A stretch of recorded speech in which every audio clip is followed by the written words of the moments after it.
Are electric cars really cheaper in the long run? Welcome to Aqua Platicodon, where more useless knowledge gets unlocked. People say electric cars save money in the long run, but is that actually true? Let's break down the real costs of owning an EV and see if you're really getting a good deal. Why EVs might be cheaper. Lower fuel costs. Electricity is often cheaper than gasoline, and if you charge at home with off-peak rates or solar panels, you could save even more.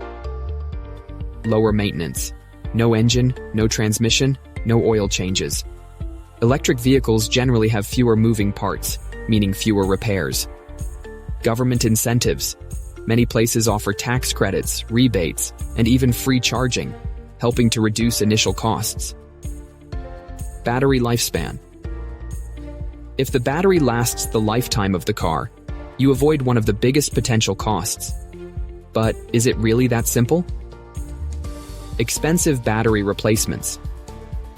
If your battery dies and isn't covered under warranty, a replacement could cost thousands, wiping out any fuel savings.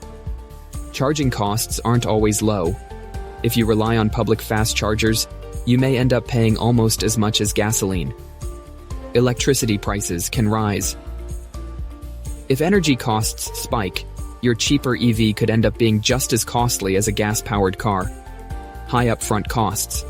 Even with incentives, EVs often cost more to buy than comparable gas cars, meaning it takes longer to break even.